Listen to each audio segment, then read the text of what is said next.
Turn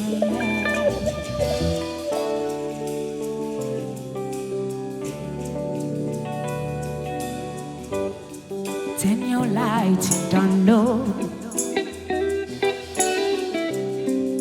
and pull your window curtains.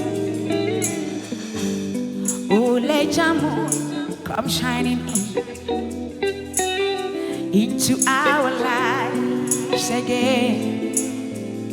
Say, ooh, it's been a long, long time. I got this message for you, boy.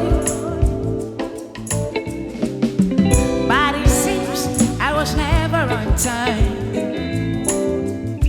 Still, I wanna get through to you, boy. So on time,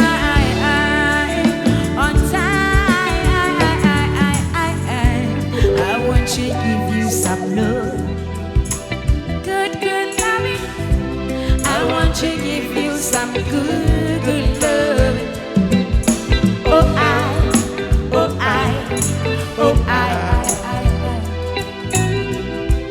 I want to give you some good love. Turn your lights down low. Never ever try to resist. Oh no, no, no, no. Oh, let my love come tumbling into our lives again. Say, ooh, I love you, and I want you to know right now. Ooh, I love you, and I want you to know right now that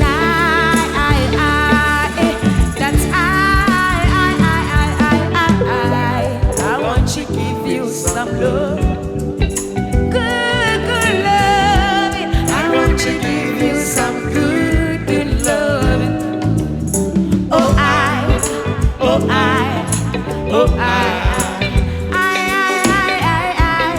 want to give you some good love. Solo.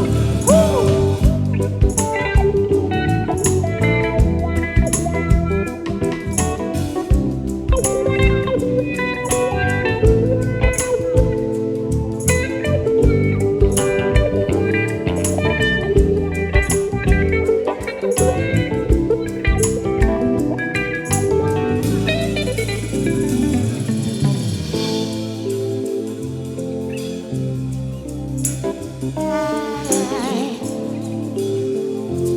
That was the Ejemotata Eba Empaso Encomoso and the Akband Ajiji ni papa. Nana Yeshua ha, baby, I will be an odo enqua. Now, did you my dear Mucham meeting at the Abena Ghana? Nana Yeshua ewo Empaso Encomo, not just say, ye Baba Sia dear, ama if ye film Empaso Agrodino, I yet de. Aye strong. Na meaning penny for me no ena jajija ewo ha ye twetwen komo na de odi kan no ye friend no eye Joe Colors na fade otwa so so eye osofo boaten ena ye ne omo ba twetwen komo omo nyina ye musicians it na just ene de if ye ha ebe ye de papa ebe hu musicians for empamo enkomo eti ba bibia owo bia mesro Gibret nasi na ye twetwen komo ewo empaso enkomo Papa, Akaba. Mohayefo.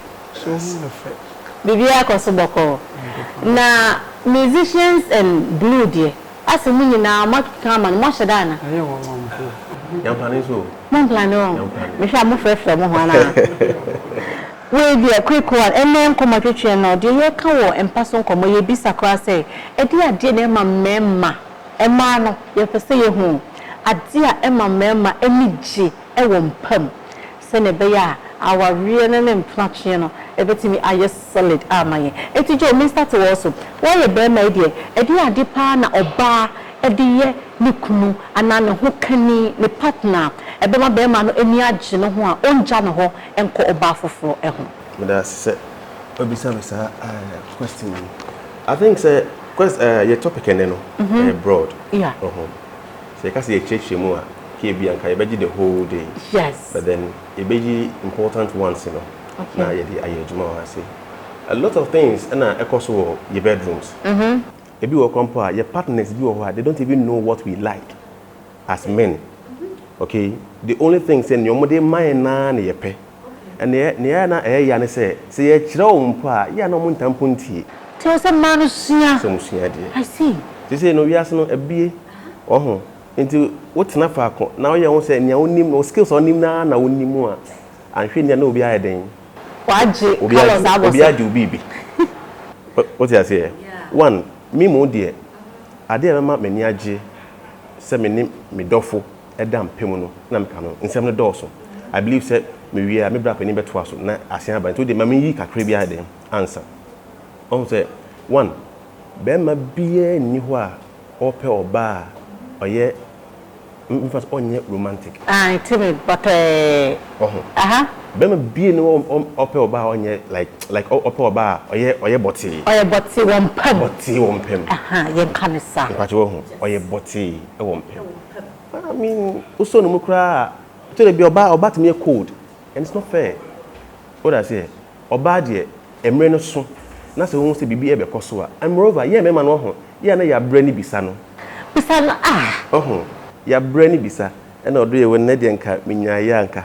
No pesado do yen no kwa na oyibi and I say most times so okasa bebra I know some of my friends will say putting me down. It is true. Oba okasa bebre be ma pese or no da or no happy sex na that's what to true I say or say no huti mejo of course off it is a onya enije bia yes and nti me pese me say nyame no obeye no wo so woni eden eje ho yeah ba nta say o put me offer na ma sha say bisa me ho nsem eye odo na asa sabi me ho bon wa na I mean edienti na wo twetwe wo ho okay what I say okay we na me be kwa bontin no because me ko na atare ko na me hye no obi fan me it's a thank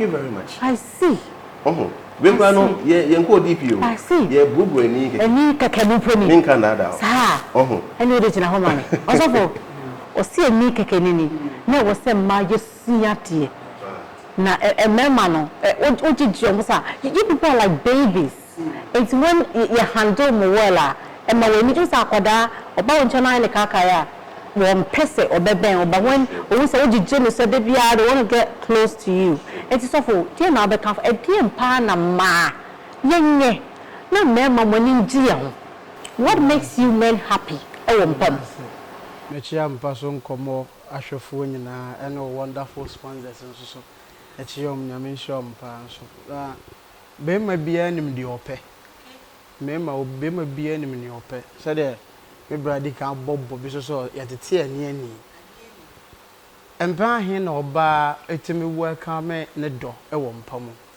se de ye kan akwai sex de ye me man kwa na ye sex me wan so man so de ba bi ehu hia se na usiji be ma no wo mpamu efa de bi on na beba sometimes so ba kwa hu so oba no nya ready ma e wo dan ho se ye mu amufie na mu wo say ya ware mu na be ma nete efie e do beba fie no be wura dem a me best spread the what bed ne so kra ka bibi kire me say enne ohima ne nyaaya obehia ne hene wo kwan bi so watade a wo hyede a welcome obi enu ho a wo asogu no mu a wo mpe eye we mu na slay queens de wo abonte de gigi ye member ne free ho no enye jesuo say ya ohima no ane ye bobbo so enti ye nya konya na mama ye nkasa said ye can do be say yes san ne mamo de bia style no man bo aye one way me de we de mintiminti we nko a be wadi abankwan na bia no hia life school so from a je say so fa achi o ba bi enti say one way you be na fe software do abonten when we are now gospel musician na we do abonten ni nyina ye ne man gregide bia a PC and off a pam yen if fie oba bi wonu kra bo anwumra o be hia ne do no adware akra ehun ya edenden menimo bi ade se obema ne ka kire se enam pese bi asente bi a odware ana bi adware ada ansa asoba ewo ho Baby. Onim pant kra me kase ne underwear obehye e dia welcome nikro. But we yes animal we nyina ma be ma. Minim so menni so obekọ abonten. Akwa yehwe wo ho no. Ntime ma no ye wode ye pe. E wode mo pe na se me be mo a ya ho siesie. Obenne bia person who say ne ho kanye ne partner. Very sexy when it comes to empem agudie. Okay. So me try me bra penin su kakra. Your experience as men. Oh. And then I might me choosing no. It me jai obi. Eko fo obi no. Sebi. Once na o ka say oni mo bi o say oba ka sabi bria. Putting it off. Master do kaka. Na me ka say ba ko. Say na atiko. But me toa me bra penin asem no so ade ba ko timi put be ma off pa sebi miensa amoto mu sent. Oba na ho ball. Yes. On say ye me ma wo ho. Ye me ma. Ye pese ye know especially share bema on why ready for sex so pleasing ne ho kania. On say we don't have limitations. Okay. You betimi de ya no akoba bia. Okay. You betimi akoba bia. Nti fa ne say wa hyase na wo kọ eto de bia o feel bia fon ho mpo ana o de o teche ma kọ na so o team free. Wow. Snipa. Nti wo kọ na sebi mema de ye ntwa no fo. Oh. Na wo de yes, mema ye ntwa no fo. De bia nti wo de wa no ekono fo ehu a no fo nso ben sebe area mu hayi. Yeah, sure. Nti fa o no na asuti ase. Na obi say honey, are you okay? Yes, I'm okay. Mpa cho ho. O be so tribune o ko na ase ha hwe no. Na abo wan say so o de meba. Oh, wontimi mben hu biom. Okay. Unless say boys no o kan asemo say hatoni na bo. Amememfe. It is ana ma edobia eniwo. There will be no love until obi o ye sweet bia betimi ajo. I see. Ba oyuti. Samu nyama mo di mutrimu mo makeup si obi ye be nyot kakra fa ne ko ho sa ne ho spray kakra. Utimi twa oba ho na ogina wow. Get you ho ne ho sense. Ko timpo. Tu no ba be sa akọ empemu a ho. You can't stop. No wo ye ohwam. Be this Aba. Na koso na ye kan wa say e ya adwen.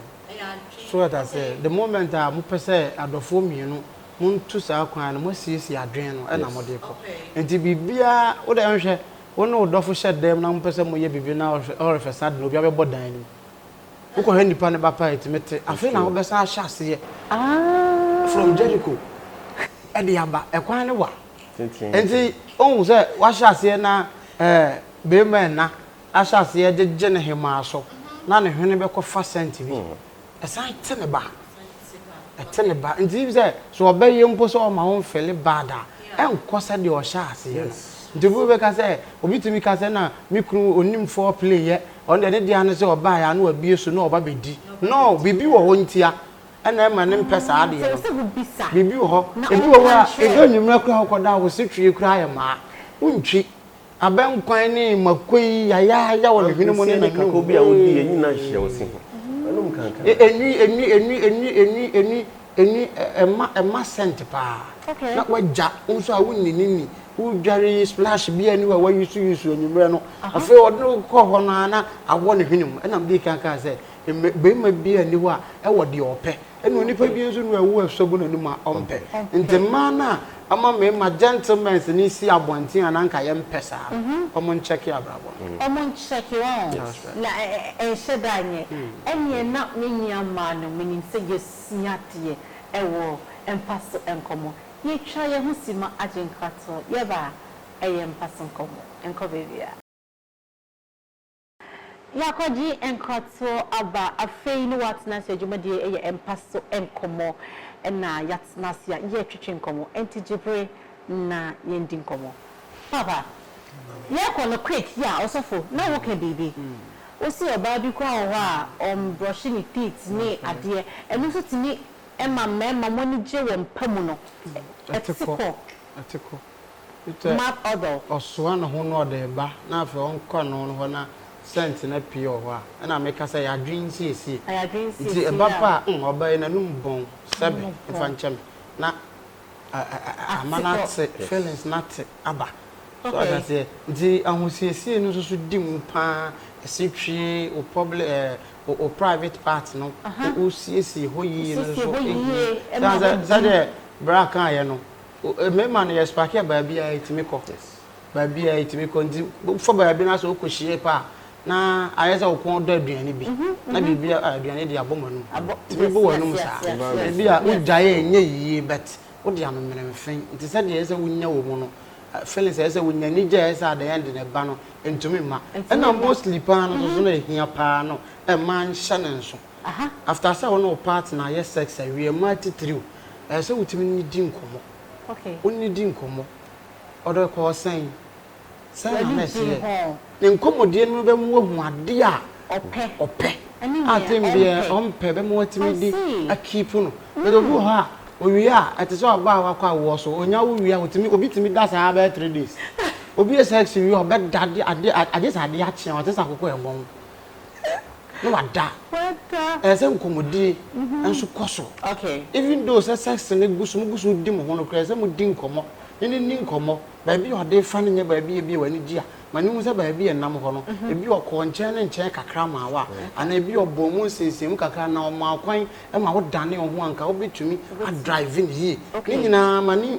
ma partner ni hu e man je adwuma ni nyina ma ye me ma no okay nti wo baka se partner yo de see anu agya mu e gyina so ka hu bi okay because on fa wo so nhemu bi that's right o ma ne hu wo di hu nhemu bi ma be ma ne feel se o yo hene me ma ne pakrokro ye obi ho a sound oba ne be makeke wo mpam no e na ode ji okuru no nya hwe e ka me ba ho ka be bi se e ma e ye sound e ji ho ani mo ni ji ho of course e ma sex no e ye de won on say wo ye adwuma okay wo nya abasobo o ti ase oh I see nti se wo ye adwuma yi in fact adwuma no enda form sa o se wo ma oba ne basoro okọ ba ku mienu mi se na o ti so nti se wo da ho na 30 minutes e bi kokọ 1 hour o ti ase na pai na o da ho sa o se o twini sa na se e kan ba ku no 1 no oh but o ko share obi na o mount sound no o mount sound no na obo abaso yes obo abaso utia ekono o ti ase e ba no sa na o se no nya wo ye no opɛ nti wo to aso e na bra panika no obi wo ha bi ode fa no pa na nko yima no but kasa so da hot me mema pe ma o mo ye vocal yeah okay what I say timika like kasa shemenia wo pɛ o se ni ye kan nyina wo ho ni mema ye hwehwe se oba enyema ye nyina no wo de ma me famra because em say any time papa and you can last point okay bema bi ani gie pass oba ma oba na ni age asa ni age so that oba na ni be no ho mama why do you think among wondra mo boost sexual enhancement air tones are okay what I say because bema no sabe woni oyere ekompa so na se won tibe ma nani anje a you yourself you don't feel happy nti ye go pa na se ye kompa so a ye ma wo ani aden age bema bie ne ho apeso feli okay what I say eno nti na ye pese won so oboa yen mema bi wo ho a ne ho ba entem na se ne ho san ne entem na break me throw light aka so because on say mema wo ho naturally dodo na no e ho sane wo between 3 to 5 minutes okay what I say and a man in can naturally do who be sane wa na e ko be say 12-15 minutes wo ho na ade no be ma no ho wom ana wo ba no ho nim nti what think no wo akire but ono na dwen e den e wo ade na o ye ne so nti ono odi ago nyina no na ne ho no e kaba de da oh in sabe o de no kan wa face o de shemu a enche na we sane because ono no wa connected da what for what's friend say infrared after you hwehwe be a connection wo so what for na yenko na ye be was e mama e ya oba bi wo ho a on ne partner e ba be hia mu a o se dunkane ano mami ka se ngo dunkane ano ase o hwe me point na ye say ye hia de what I say dunkane ano mami educating man kakra bi e wa hase is it good no they want to see things na no munjina but and I'm saying be an Bryce and nye ntia and nti na me say mami educating man kakra wa hase on say oba bi wo ha o onye confident ye me man nso no ye pe wo betimi yi a kire yen me ma ye surprises what I say surprise me ye hu darkness mo I mean obi abesra me pen light o she normal atare and o say no surprise ma mami oyi top no net bi e hye no oba kokko kama te ban san na black no eyi fa no wom sa na tutu na TV so ton nti obi di kirewo a oho no ani agna na you do light dey bia mano nam kra me nim ase me kwara me koto kwaye mo na me yen den jodo zakeka this one hwehwe asania okoti koto no enye ni sa mami hu okay na mitimi fendi agwa mpese me yedi me di no na wo honto na mso me ho yede ento no o feel se obra bi nye o pant bi nya odo yewu sesa no per special ones bi go a ebe edu enwumre nko ade bi atimi se tu but me you see sikasam etimi ha ade ni yensa bi yede ebi bia o bitimi ha entize o partner se na o kan no na eya emma no ano eya na mema ni bi pese yede ya no ebe diakro ebe ya manage ho se obadi na no e diagro ever way that say or the assume and now they tafu baby and eya na money because obadi because we are boni what dey be ma I say boni say ba every bema ebe senenum na say yen when they are making a boni yen dey no ko ho no Sophia na more count recently I read it on the net say a boni is it true ama sanya manu so bia mama ni bi efi say ye we kwa and most ye ba mo so most e ma bebre so say o se be ma bi o ha only the company now you use skills bebre ye ni ama say they was say o titi asem it is kwani say bi da so ho titi asem and now we may matten wo why two pen it's what only man to be din come like we dey because say me ba be yeso because say am say ma me kan say me sisu wa say mema e wo wiase wo we 10 esi ho at least emu 7 pon am ko fan cheme me encourage you be so onko hwe bi pache wo ho but mema be say 7 dey out of 10 mo hwe pon mo wi o mo eden ehwe the top down po ye mema no ye na person ka ye girlfriends no they can act a little bit for us a little bit on say odam pay so that's na odo nsa efa ono fo na touch yourself just say arousing what I say e yen do pick bia say yen yetisi wo so a wan kasa no pleasure obenya no ekoyi enye de bia odware na ntwane duku ntwane duku ene kura no say yesuma no wasum na fa adane tag of war yem penisa to de bia odware wi wo hyedem odo ye wo mba ho de na ekoso meba no na sete asete me kenya wo timpa no so ye kire me ne bebia odo wonsa eden efa kakra ne nya wo ye kura no me nyasa me bisa obibi straight to action nte ma no munsua role acting kakra omunsua acting kakra etimi eboa word now a man no mon touch it a man no be naughty in bed ye nyema bi na oho kani so say bibia enkoso yen try ye ho engine crato ye ba eye mpaso nkobo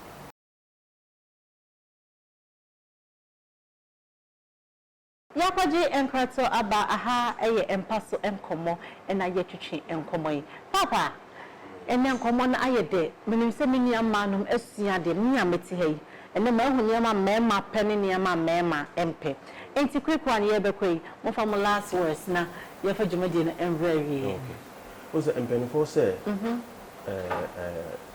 a word to a wise it's enough the yesua na kra do so and won say better na kasa bebre to be bia kasa tenten kra no ya na akobro so na pe nia so de mani ba kwa hu ye den ewo ye pese inu no ma na enye ne se omunsua de enfa mani okay ya na oba feel say mema nko na so ye gigi oba den eso okay but mema so de gigi eso a on say e say na wa to ball abo edan no to ball na san ba wa we den usu biom pacho it omunsua new ways omunsua I mean new ways to entice us to engage us yem pese yibe bisa de bia yem pese be say yen kwa ne ye pe and he say yes ye konda yen ye bibi yen testy yen na die yen ye bibi na musumo ne nti Matthias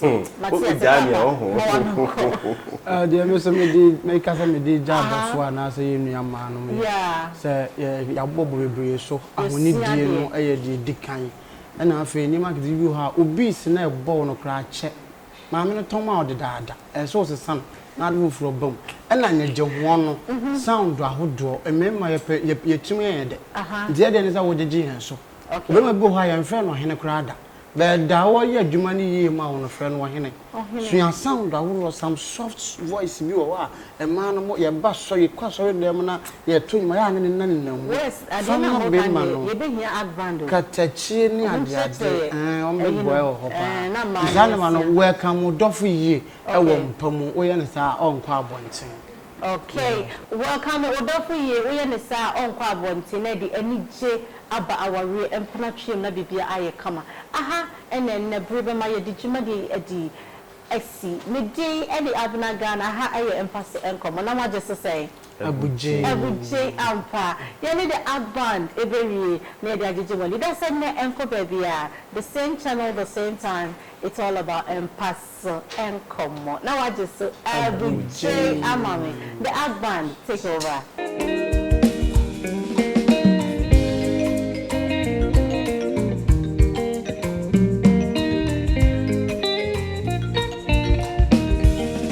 First let me say to you, I can't wait to see you. You are the treasure I've been waiting for. I really need you.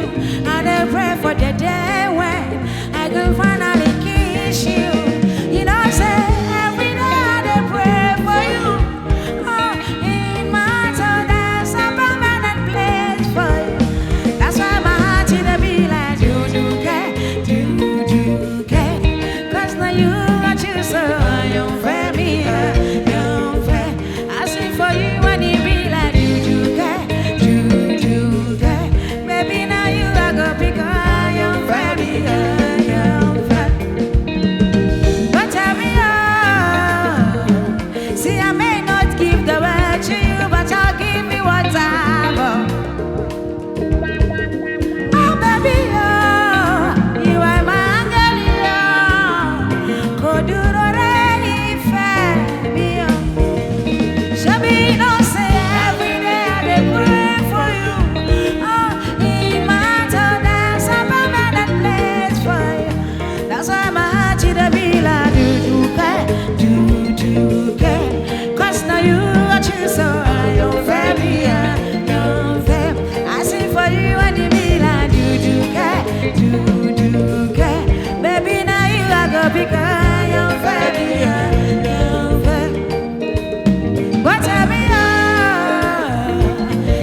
Do